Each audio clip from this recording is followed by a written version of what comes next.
Hi, hello, നമസ്കാരം. ഞാനാണ് സുജിത്ത്. കുറച്ച് കാര്യം സംസാരിക്കാൻ വേണ്ടിയാണ്. കേരളം ഇന്ന് വളരെ ഒരിക്കലും പ്രതീക്ഷിക്കാത്ത തരത്തിലുള്ള കുറേ സംഭവ വികാസങ്ങൾക്ക് ശ്രദ്ധാകേന്ദ്രമായ ഒരു സംസ്ഥാനമാണ്. ഒന്നാമത് പറയുന്നത്, മറ്റു പല സംസ്ഥാനങ്ങളും നടപ്പിലാക്കിയിട്ടുള്ള സ്ത്രീകൾക്ക് ഓർഡിനറി ബസ്സിൽ സൗജന്യ യാത്ര. അതിലൊരു ക്ലാരിഫിക്കേഷൻ വേണം, അത് സംസാരിക്കാം. രണ്ടാമത്തെ ഏറ്റവും പ്രധാനപ്പെട്ട കാര്യം എന്ന് പറയുന്നത്, നമ്മളുടെ ബഹുമാനപ്പെട്ട കൊല്ലത്തിൻ്റെ വനിതാ മന്ത്രിക്ക് അവിചാരിതമായി സംഭവിച്ച ഒരു പ്രശ്നത്തിൽ വളരെ വളരെ വളരെ മാന്യമായ രീതിയിൽ ആ മന്ത്രി അതിനെ ഡീൽ ചെയ്തു. അതുകൊണ്ട് ബിഗ് സല്യൂട്ട് വനിതാ മന്ത്രിക്ക് കൊടുക്കുന്നു. കഴിഞ്ഞ പ്രാവശ്യത്തെ ടൈമിലെ മന്ത്രിയും അല്ലെങ്കിൽ അവരുടെ ആൾക്കാരുമായിരുന്നു എന്നുണ്ടെങ്കിൽ കുറേ അധികം ആൾക്കാർ കഴുത്തിന് പിടിച്ച് ഞെരിച്ചു, ആക്രമിക്കാൻ വന്നു എന്നുള്ള രീതിയിലൊന്നും പോവാതെ അതിനെ വളരെ മാന്യമായ രീതിയിൽ ഡീൽ ചെയ്ത ബിന്ദു കൃഷ്ണയ്ക്ക്, ബഹുമാനപ്പെട്ട ബിന്ദു കൃഷ്ണ മാഡത്തിന് ഒരു ബിഗ് സല്യൂട്ട് തരുന്നു. ഇനി നമുക്ക് പഴയ കാര്യത്തിലേക്ക് വരാം. ഇന്നത്തെ ഒരു ഏകദേശം ഒരു 2:30-3 മണി വരെ ഏതൊരു ചാനലിലും പ്രധാന വാർത്ത എന്ന് പറയുന്നത് ഈ ഓർഡിനറി ബസ്സിൽ വനിതകൾക്ക് ഫ്രീ ആയിട്ട് യാത്ര അനുവദിച്ചു. അതിനെ എതിർത്ത് പറയുന്ന കുറെ ആൾക്കാരെ നിസ്സഹകരണമായി വന്നു. ഇതെല്ലാം അവിടെ നിൽക്കട്ടെ. ഞാൻ പറയാൻ ഉദ്ദേശിക്കുന്നത്, ഏതൊരു രാഷ്ട്രീയ പാർട്ടിയും, അതിനു മുമ്പേ പറയട്ടെ, ഞാനൊരു UDF-ഉമായിട്ടോ അല്ലെങ്കിൽ LDF-ഉമായിട്ടോ ഇതുവരെ BJP-യുമായിട്ടോ ഇപ്പോഴത്തെ അവസ്ഥയിൽ ഒരു സപ്പോർട്ട് ചെയ്ത് സംസാരിക്കുകയല്ല, ജനറൽ ടോക്കാണ്. അപ്പോൾ എല്ലാവർക്കും അതിനകത്ത് ഉൾക്കൊള്ളാൻ പറ്റുമോ എന്നുള്ള കാര്യം അറിയില്ല. പക്ഷെ ഞാൻ ഒരു പൊതുവായിട്ട് എൻ്റെ കോൺസെപ്റ്റാണ് ഞാൻ പറയാൻ ഉദ്ദേശിക്കുന്നത്. അപ്പോൾ ഏതൊരു രാഷ്ട്രീയ പാർട്ടിയും ഇലക്ഷനെ നേരിടുമ്പോൾ അവർ ഇറക്കുന്ന മാനിഫെസ്റ്റോ, പ്രകടന പത്രികയിൽ പറയുന്ന പോലെ ഇപ്രാവശ്യം വളരെ ബുദ്ധിപൂർവമായിട്ടാണ് UDF-ന്റെ ആൾക്കാർ അവരൊരു മാനിഫെസ്റ്റോ പുറത്തിറക്കിയത്. അതിൽ പറഞ്ഞിരുന്ന പ്രധാന കാര്യം എന്ന് പറയുന്നത്, നമ്മുടെ കേരളത്തിലെ വനിതകൾക്ക് സൗജന്യ KSRTC ബസ്സിൽ യാത്രയുണ്ട്. ഇവരുടെ കൊമയിൽ പറയുന്നു, അവർ ഓർഡിനറി ബസ് എന്ന് മെൻഷൻ ചെയ്തിട്ടില്ല, KSRTC ബസ് എന്ന് തന്നെയാണ് പറഞ്ഞത്.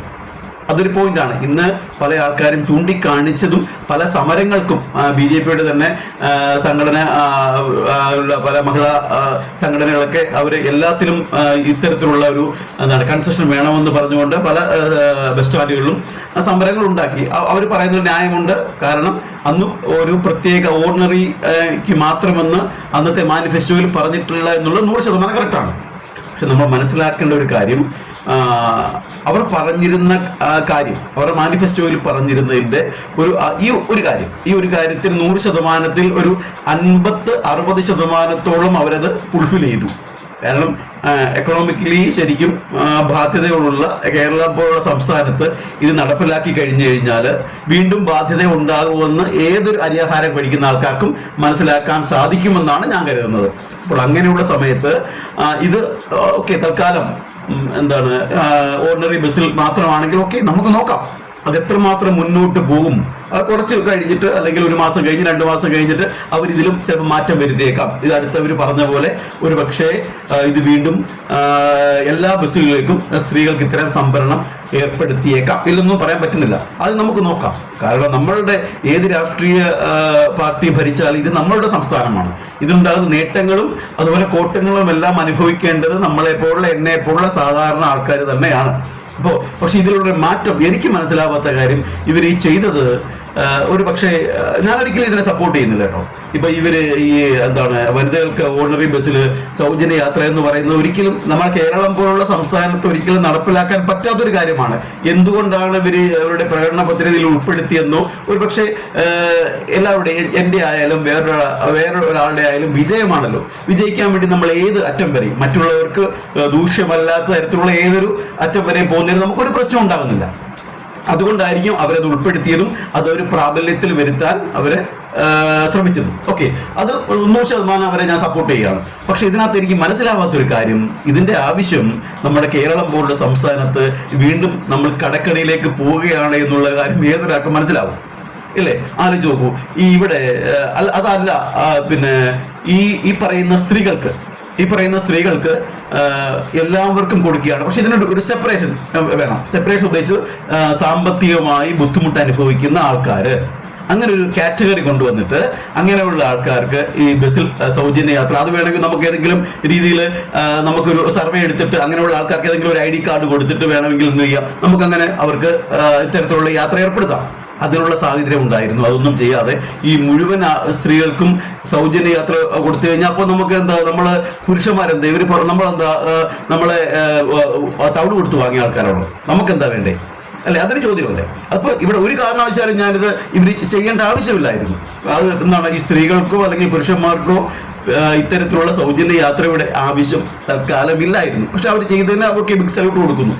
ഇത് അപ്പോൾ ഇതിനു വേണ്ടി തർക്കിക്കുകയും ഇതിനു വേണ്ടി നമ്മൾ ബഹളം വെക്കുന്ന നമ്മൾ സാധാരണക്കാരായ ആൾക്കാർ, ഏത് രാഷ്ട്രീയ പാർട്ടിക്കാരായിക്കോട്ടെ, നമ്മൾ ഒരു പക്ഷേ ഏത് രാഷ്ട്രീയക്കാരനും മറ്റൊരു രാഷ്ട്രീയ പ്രസ്ഥാനത്തെയും അവരുടെ ഓരോ ഈ മാനിഫെസ്റ്റോ, അവരുടെ പ്രകടന പത്രമുള്ള കാര്യങ്ങളൊക്കെ നടപ്പിലാക്കുമ്പോൾ നമ്മൾ എതിർക്കും. സ്വാഭാവികമാണ്. കാരണം എല്ലാ കാര്യവും 100% ഫുൾഫില്ലോടുകൂടി പൂർത്തീകരിച്ച ഏത് പാർട്ടി അല്ലെങ്കിൽ ഏത് സംഘടനകൾ നമ്മുടെ ഈ കൊച്ചു കേരളത്തിലുണ്ട് എന്ന് ആരെങ്കിലും ചൂണ്ടിക്കാണിക്കുകയാണെങ്കിൽ ഓക്കെ, ഒരു പാർട്ടിയുമില്ല, എല്ലാത്തിനും അതിൻ്റെതായ ലിമിറ്റേഷൻസ് ഉണ്ട്.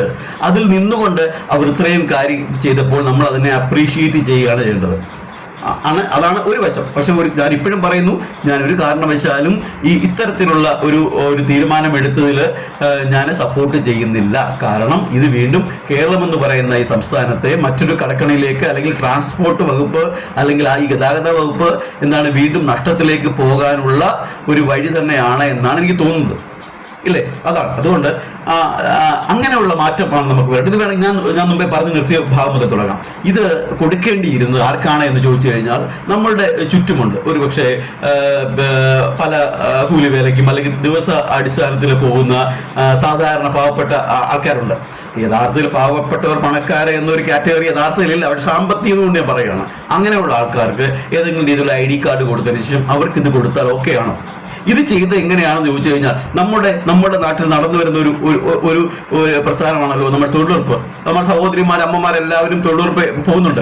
ഞാൻ അവരെ കുറ്റം പറയുകയൊന്നുമല്ല. ഇവിടെ നടക്കുന്ന കാര്യം ഒന്നാണ്, ഒരു വീട്ടിൽ ഒരു സെൻട്രൽ ഗവൺമെന്റ് ഉദ്യോഗസ്ഥൻ, അതായത് ഒരു പട്ടാളക്കാരനോ അല്ലെങ്കിൽ ഏതെങ്കിലും സെൻട്രൽ ഗവൺമെന്റിലോ അല്ലെങ്കിൽ ഗവൺമെന്റ് ജോബുള്ള ഒരാള്, അയാളുടെ മകൻ ഒന്നുകിൽ ഗൾഫില് അല്ല എന്നുണ്ടെങ്കിൽ ഏതെങ്കിലും ഗവൺമെന്റ് സർക്കാർ ഉദ്യോഗസ്ഥനായിരിക്കും.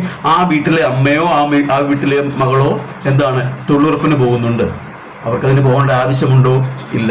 ഇവർ ഈ പൈസ എന്താ ചെയ്യുന്നത്? മറ്റുള്ള ആൾക്കാരെ കടം കൊടുക്കുക എന്നുള്ള അവസ്ഥയാണ്. നമ്മൾ ഇതിന്റെ ഒരു തീവ്രത മനസ്സിലാക്കാൻ പോകുന്നത്, നമ്മൾ ഏതെങ്കിലും ഒരു വീട്ടിൽ നമ്മുടെ എന്തെങ്കിലും ഒരു ആഘോഷങ്ങളോ മറ്റോ കാര്യം പറയാൻ പോകുമ്പോൾ അവർ പറഞ്ഞൊരു കാര്യമുണ്ട്, അയ്യോ ഞങ്ങൾക്ക് തൊഴിലുറപ്പുള്ള ദിവസമാണ്, ഞങ്ങൾ വരുത്തില്ല എന്ന്. ആലോചിച്ച് സാമ്പത്തികമായിട്ട് ഒരു ബുദ്ധിമുട്ടും അനുഭവപ്പെടാത്ത ഒരു വീട്ടിലെ ആൾക്കാരാണ് നമ്മൾ.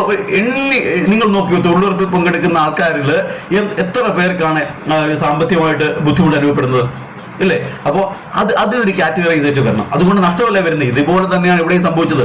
ഇവിടെയും നമുക്കൊരു കാറ്റഗറൈസ് ചെയ്തതിന് ശേഷം ഇങ്ങനെ ഏതെങ്കിലും തരത്തിൽ സാമ്പത്തികമായിട്ട് പിന്നോക്കം നിൽക്കുന്ന അല്ലെങ്കിൽ സ്ഥിരമായിട്ട് യാത്ര ചെയ്യുന്ന ആൾക്കാർക്ക് അവർക്ക് ഒരു തിരിച്ചറിയൽ രേഖ കൊടുത്തിട്ട് അവർക്ക് വേണമെങ്കിൽ ഇത്തരത്തിലുള്ള സൗജന്യ യാത്ര നൽകിയിരുന്നാൽ ഏറ്റവും നല്ലതായിരുന്നു എന്നുള്ളതാണ് എൻ്റെ ഒരു ചിന്ത. ഞാനവരെ ഇപ്പോഴും ഇതിനെ സപ്പോർട്ട് ചെയ്ത് സംസാരിക്കുകയല്ല, ഞാൻ എൻ്റെ ഒരു തോട്ടാണ് പറഞ്ഞത്. അപ്പോൾ എന്നിരുന്നാലും അവർ ചെയ്തിരുന്ന ഈ പ്രതികൂല സാഹചര്യത്തിലും ഇതിന് മുൻകൈ എടുത്ത് ഇറങ്ങിയ ഈ UDF ഗവൺമെന്റിനെ ശരിക്കും നമ്മൾ അപ്രീഷിയേറ്റ് ചെയ്തേ പറ്റത്തുള്ളൂ. ഓക്കെ, ഇപ്പൊ എനിക്ക് ഒരു വിരോധാഭാസം ഒന്ന് പോയി തോന്നിയത്, ഇത്രയും രാഷ്ട്രീയപരമായി ചിന്തിക്കുകയും രാഷ്ട്രീയപരമായി വിശകലനം ചെയ്യാനും കഴിയുന്ന പ്രബുദ്ധരായ ആൾക്കാരുള്ള മറ്റ് UDF-ിലല്ലാത്ത ആൾക്കാർ, ഓക്കെ, LDF-ലായാലും അല്ലെങ്കിൽ മറ്റേത് സംഘടനയിലായാലുള്ള ആൾക്കാർ, BJP-യിലായാലും ഉള്ള ആൾക്കാർ എന്തിനു വേണ്ടി ഒന്ന് ആലോചിച്ച് നോക്കി, എന്തിനു വേണ്ടിയാണ് നമ്മൾ ഇന്ന് സമരം ഇറങ്ങി?